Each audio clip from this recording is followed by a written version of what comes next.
Yo guys, what is up? It's Teach here, coming at you again with another video over on Ark Survival Ascended, and this video is going to be all about the genes that you can get inside of Ark. An incredibly overpowered thing that if you learn how to do it and get some of the best genes possible, you can make your creatures and dinos even more powerful than they already are, giving them special abilities to heal, to have reduced weight, to have increased armor, all kinds of crazy stat boosts. You can have like super creatures basically. And all you need to do is know all of the basics. I'm going to walk through every single thing that you need to know about this, how to get the genes, what to do, and how to apply them to different things. So let's go ahead and get started with this. So anyways, let's start from square one. So there are two major structures and things that you need to know: gene storage and then the actual gene weapon. So gene storage is also known as the gene infuser, and essentially what you can do is see how it says remote target on this. You can actually take genes from any creature inside of the game and store them inside of this little storage location, and you'll notice that each one of these things has a little description next to it. So for example, vampiric, this creature recovers health equal to a percentage of the damage that it deals. Crazy, freaking crazy. Excitable, this creature gets excited the more it's in combat, following up simple attacks with even more powerful attacks. Health robust, it has a higher health robust gene, and its offspring are more likely to gain the high health stat, which is going to be crazy for breeding. Melee robust, increased melee abilities. Cold, this one's pretty cool too. Uncommonly cool, protecting its rider from the heat. There are some really awesome things that you can get out of this. A bunch of really interesting things, like cowardly, gets faster when it's being attacked. Meat bearing reduces the weight of meat in its inventory. Mineral bearing reduces the weight of minerals in its inventory, which is amazing for an Anki, obviously, and it's pretty significant. So all of these individual things, you can essentially apply these to any one of your babies in the game, and you can extract them from any adults. In order to do so, you will need the actual gene scanner. Both of these can be gathered from Bob's Tall Tales, and if you scroll down towards kind of like the bottom section of the actual area, at level 86, you'll see gene storage and gene scanner. Now these two in combination, this is the tool for actually gathering the genes, and this is the actual storage facility. So what you can do is you can go ahead and go to these gene options, and let's say I have a gene I want to take and apply to something, right? I'm going to go ahead and grab a couple of Ravager genes. 3, 4, and 5. You just hit that little button and you can transfer them between the scanner in your inventory and the actual storage location. So that is what genes are. How do you get them? So from any tamed creature, if you go ahead and right click or just hover over them, and then you can hold H. Now what you'll see is there's a readout on my screen. Now that screen tells me that this is a giant slaying Ravager.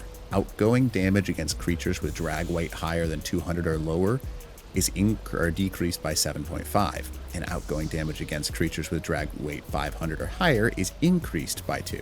So basically, bigger creatures is something that this Ravager absolutely shreds. If I want to extract it, I would left click with the gene gun, go up into that upper radial menu, and then click on the giant slaying Ravager. It'll give you an option that says transfer trait from adult creature. You can say yes, it is a permanent thing, so you cannot apply genes back into an adult creature. It's impossible. It has to be a baby. It must be a baby. So in order to take these genes, you have two options now. You can either store your genes or you can apply them to babies. So if I have a stored location, I could then take my genes that I have and I can just transfer them in there. And this remote target storage will actually hold all of the genes up to 200. So you might need more than one or two of these things in order to just use them whenever you need. Now, something you want to be aware of. See how it says the type of creature to the right-hand side of it. A Ravager's genes can only be applied to another Ravager. You cannot take a Ravager's genes and apply it to a Bulldog. You can't take a Bulldog and apply it to a Ravager. So you have to have the same species in order to apply the gene to something else. All right, so let's go ahead and show you how to apply the genes. Now, here are some babies that I have ready to go. I'm going to go ahead and click hatch embryo. I'm going to go ahead and claim this baby. And this is a Ravager baby. Now the Ravager baby, if I go ahead and use the gene trait option by left clicking on it, I can essentially take these stats and apply it to the baby. Now that's pretty freaking cool, obviously. So now I've got a more powerful baby overall. And all 5 of those stats are now stacked onto this baby. And if I hover over it, heals for 5% of damage dealt. Hitting an enemy with a creature's basic attack reduces the cooldown. Man, this earthquake is awful. This creature's offspring have a 1.5 chance to inherit the higher health stat. Reduces the weight of the following resources by 15%, and then reduces stamina consumption during the daytime by 2.5%. You can apply up to 5 individual stacks on a baby. See how it says 5 out of 5. The other cool thing is you can stack these. See how there's a 1 next to it? You can essentially get tiers and stack these in some way, shape, or form to actually increase it. Now, if you had 5 vampirics, you could apply 5 vampirics and it would have a 25% health increase of the damage that it does. So if you have a crazy damage Giganotosaurus, you could apply something to it, meaning that it's healing for 25% of the damage that it's doing, which is kind of freaking crazy. So now obviously these stats are something that you want to get. So that's how you actually store them. That's how you get the stats, and that's how you apply the stats. So what kind of stats exist in the wild? Good question. So in order to do that, you can essentially take this gene scanner and you can go to any creature in the wild and then right click in order to zoom in. And if you hold H, it'll tell you what the specifics of that stat are. You can see this is a meat-bearing Tarkanos, reduces the weight. Now here's the one thing that kind of sucks. You can't walk up and just grab traits from a wild creature. You have to tame it. You cannot kill it either, unfortunately. In order to claim its stats, you have to actually, I'm just going to go ahead and do this. Let's go ahead and force tame AoE. Why not, right? Now, if I was to go ahead and, really guys, we're just going to kill it. Whatever. All right, anyways, so let's go ahead and go here. So you can see that this guy right here, we're going to kill it and see what stats that it had on it. It had a carcass-bearing raptor, but because, I guess if you have it tamed already, you're good to go. But if it's a wild and you kill it, you cannot claim its stats, which kind of sucks, but it is what it is.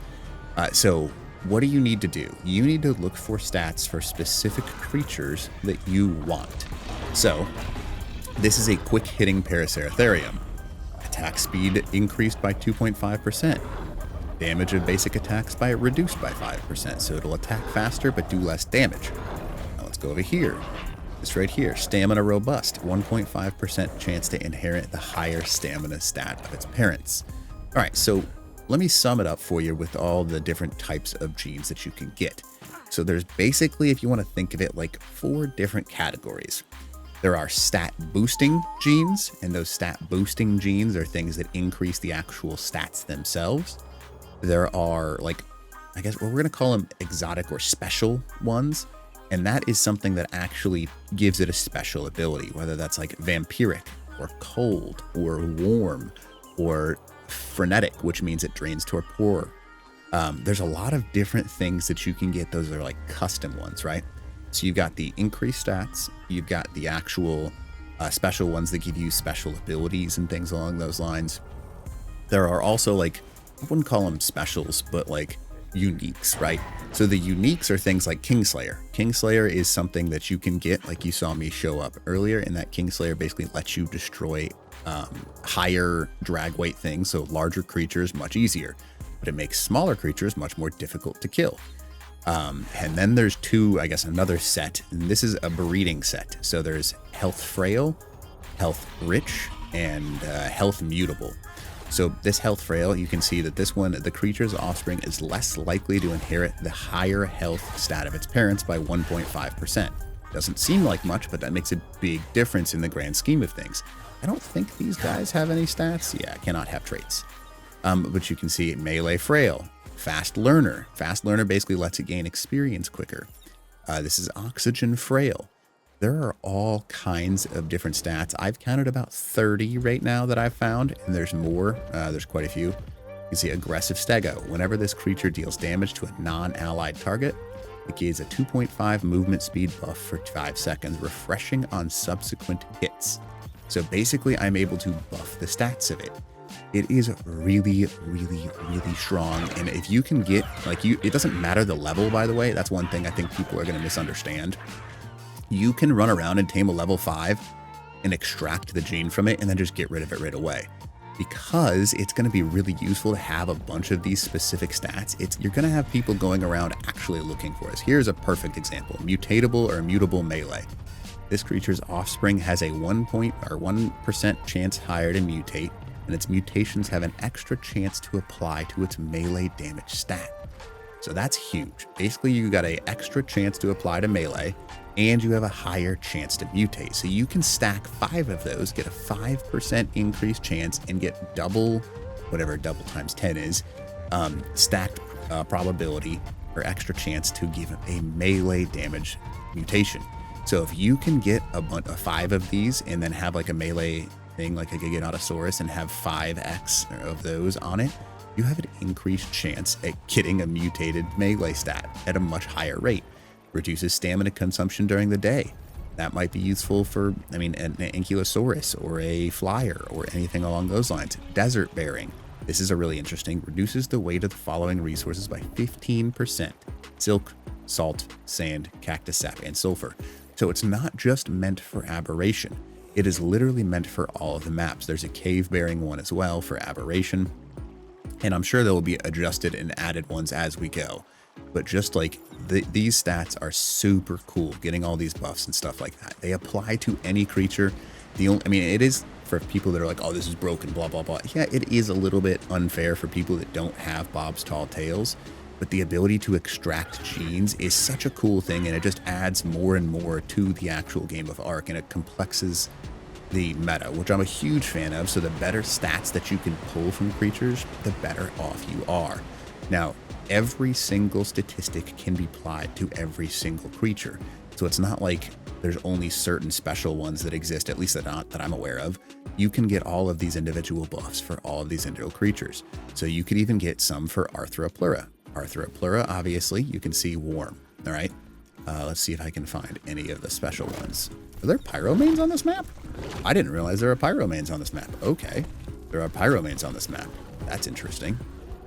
But tenacious, like you can go through and customize all of these abilities in order to get super dinos and get it multiplies. I'm sure in the future they'll have like different levels to things. So what they'll do is like, you know, I have the level 1 traits on my character. If I have like a level 2 vampiric, right? So I can have 10% and have 4 other traits. I'd be willing to bet that that's one of their goals in the future, or maybe there's some sort of chance of randomly mutating it. So there's going to be some awesome stuff that you can gather using this strategy, but that is the full guide on what you need to know about the gene mutations and all of that stuff. So genes are going to be super cool. Definitely take advantage of it. If you have any comments, questions, anything, leave them in the description below or the comments below, and I'll try and get back to you. If you don't mind, smash that like button and then leave a subscribe for the algorithm too. That'd be awesome. So anyways, hope for this video helps you out. And other than that, teach.